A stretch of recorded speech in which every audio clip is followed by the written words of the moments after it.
par rapport à eux toujours vivre le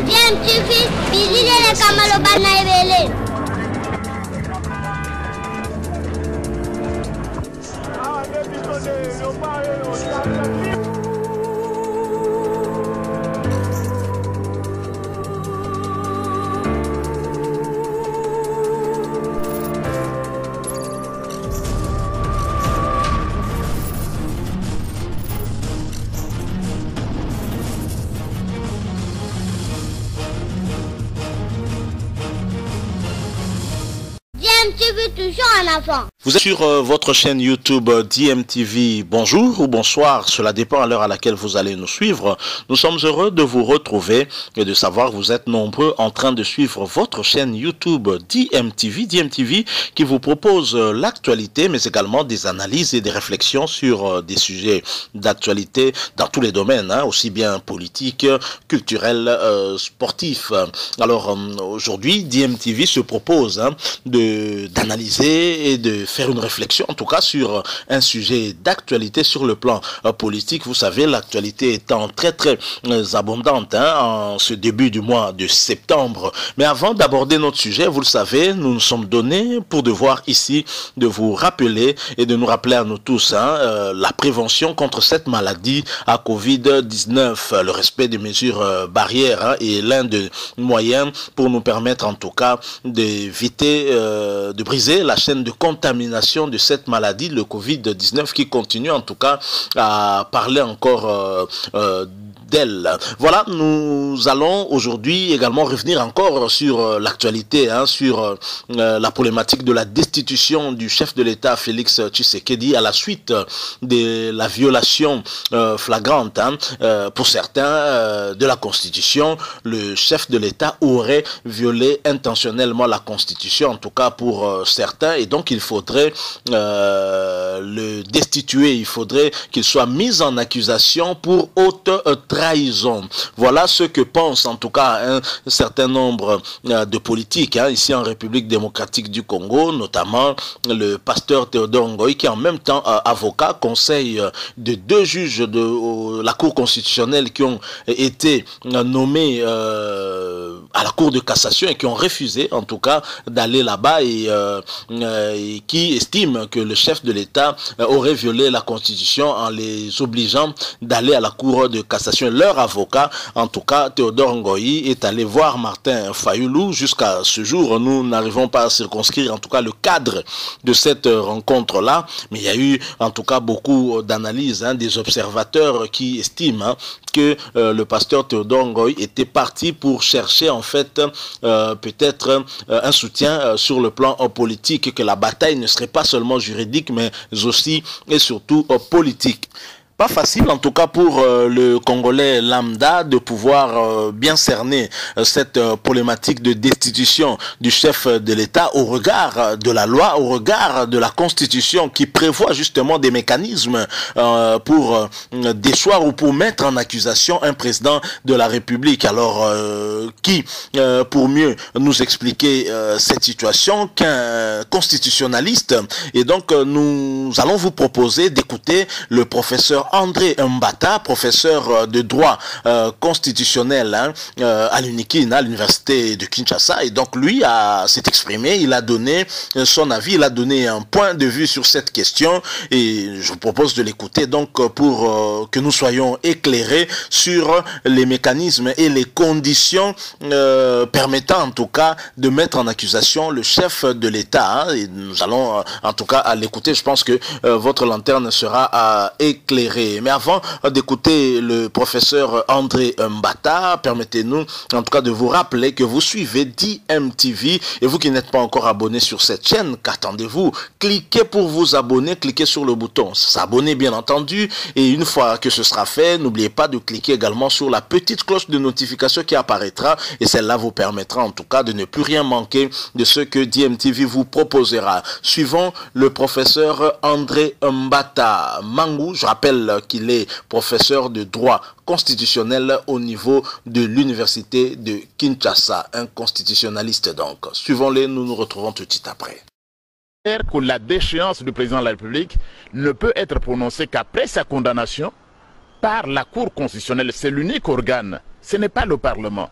Le Parlement ne peut en aucune façon, je crois que les gens doivent se calmer. Vous avez une majorité de 99%, même de 100%. Le Parlement ne peut pas déchoir le président de la République. Et la matière est bien prévue, l'article 157 à 168, je crois, de la Constitution. Il faut lier ça aussi à la loi organique numéro 13/026 du 15 octobre 2013 qui parle de l'organisation et du fonctionnement de la Cour constitutionnelle. C'est la Cour constitutionnelle qui peut le faire, article 100 à 105.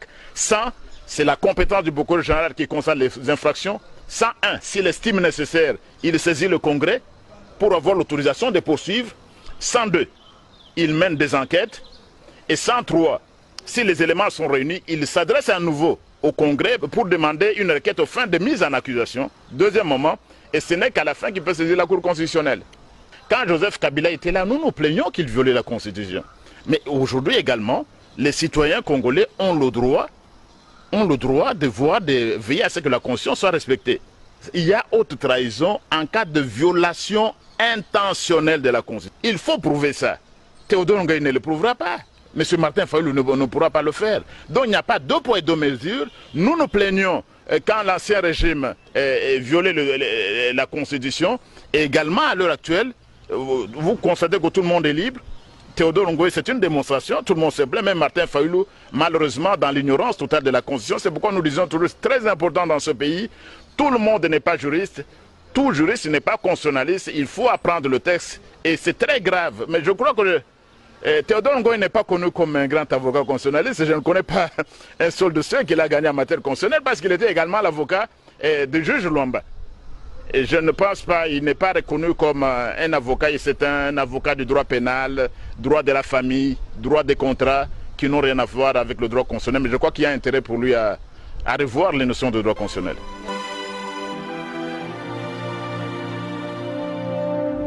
Voilà, vous venez de suivre le professeur André Mbata qui a été en tout cas très clair, article de la Constitution en appui pour démontrer qu'effectivement les conditions de mise en accusation du chef de l'État ne sont pas en tout cas réunies dans le cas d'espèce, et que même si il fallait mettre en accusation le chef de l'État, il y a des mécanismes prévus par la Constitution pour ce faire. Et donc il a eu à donner en tout cas son avis en rapport avec cette rencontre entre maître Théodore Ngoï, avocat de deux juges constitutionnels, mais également avocat de l'ancien président de la Cour constitutionnelle, Benoît Luamba. Nous avons eu à le rappeler dans d'autres analyses que l'on a eu à faire en tout cas. Et Martin Fayulu, le professeur Mbata, vous l'avez suivi, fustige en tout cas le comportement des deux personnalités, estimant que Martin Fayulu, c'est peut-être par ignorance,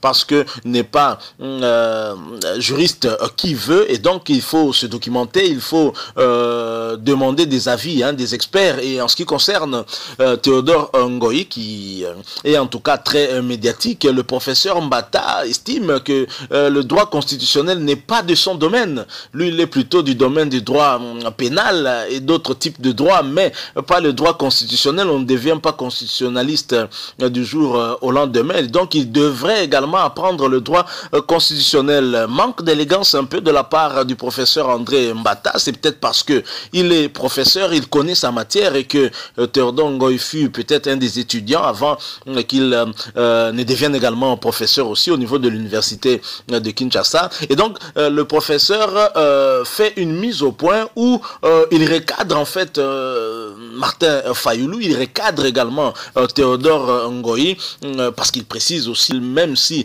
vous devez mettre en accusation le chef de l'État, puisque on parle d'une violation intentionnelle de la Constitution, il faut arriver à démontrer le caractère intentionnel de la violation en question, si jamais il y avait violation. Et là, ce n'est pas aussi du pain sur la planche, donc ce n'est pas non plus facile. Il estime que Théodore Ngoï n'a pas suffisamment d'éléments, en tout cas pour déclencher ce qu'il souhaite déclencher. Alors à mon avis, nous ne sommes pas juristes, on ne va pas trop entrer dans des aspects juridiques, on va se perdre, mais seulement nous avons eu à faire d'autres analyses précédemment. Je pense que Théodore Ngoï, qui est professeur également, est un monsieur très intelligent, son intelligence est du reste reconnue.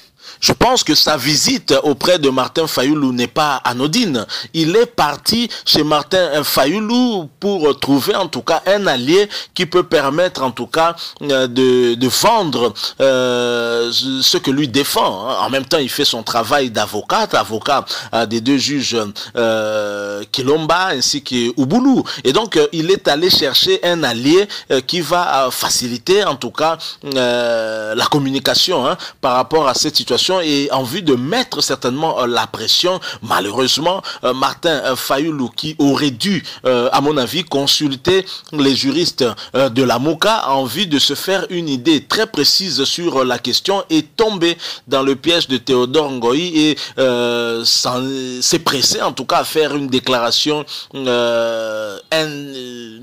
à la va-vite, et qui, en fait, aujourd'hui, le met un peu dans la tourmente parce qu'il est très critiqué au sein même de sa propre famille politique qui est la MOCA. Et ces déclarations, en tout cas, ne sont pas partagées par tout le monde. Donc, je crois que le professeur Mbata a quand même tout de même raison, mais Théodore Ngoï ne fait pas cela par ignorance. Il ne fait pas cela parce qu'il est ignorant, en tout cas, du droit constitutionnel, il n'en a pas l'expertise. Théodore Ngoï a voulu donner un caractère politique également à son combat, à sa démarche. C'est pourquoi qu'il est allé très clairement voir Martin Fayoulou. Je ne vois pas Théodore Ngoï aller voir Jean-Pierre Bemba ou voir Moïse Katumbi et avoir une telle déclaration sortie par Martin Fayoulou. Je pense que c'était une erreur de la part de Martin Fayoulou. Malheureusement, parmi ses lieutenants, aucun n'arrive à lui dire la vérité, si ce n'est peut-être Mike Mukeba, qui aujourd'hui est sérieusement vilipendé par même ses collègues de la MOCA. Et pour les autres, ils veulent accompagner Martin Fayoulou dans cette démarche-là qui en fait ne tient pas vraiment la route, alors qu'on aurait dû essayer de le recadrer un tout petit peu. Il pouvait se racheter en corrigeant un peu cette erreur-là. Et avec ce que nous venons de suivre du professeur Mbata, même nous qui ne sommes pas juristes, même nous qui ne sommes pas constitutionnalistes, nous nous disons que c'est de la pure distraction que nous amènent Théodore Ngoï et Martin Fayoulou. Il y a des sujets beaucoup plus importants à l'est du pays. Il y a l'insécurité qui continue et donc le chef de l'État et le gouvernement doivent s'atteler à trouver des solutions les plus rapides sur des problèmes les plus urgents au lieu de s'attarder sur des questions dont les auteurs ne comprennent même pas leur propre démarche. Donc voilà un peu ce que nous avons voulu échanger avec vous sur les propos du professeur André Mbata. Je rappelle qu'il est professeur de droit constitutionnel au niveau de l'université de Kinshasa Unikin. Lui qui a en tout cas recadré Martin Fayoulou ainsi que Théodore Ngoï. J'aimerais bien voir le pasteur Théodore Ngoï rebondir sur ce qu'a dit le professeur Mbata. De toute façon, du choc des idées jaillit toujours la lumière, et tant mieux pour nous qui souhaitons avoir en tout cas une meilleure lecture par rapport à cette situation. Alors si vous avez aimé cette analyse, laissez-nous un like, mais n'oubliez pas non plus de réagir si vous avez quelque chose à dire au travers des commentaires. Abonnez-vous également sur votre chaîne DMTV et n'oubliez pas aussi de cliquer sur la petite cloche de notification qui apparaîtra juste après que vous soyez abonné sur cette chaîne. Merci encore une fois. Nous espérons vous retrouver très prochainement sur un autre sujet si Dieu le veut, et portez-vous bien et surtout pour penser à vous protéger en respectant des mesures barrières, car la maladie existe bel et bien, le corona est bel et bien là. Au revoir.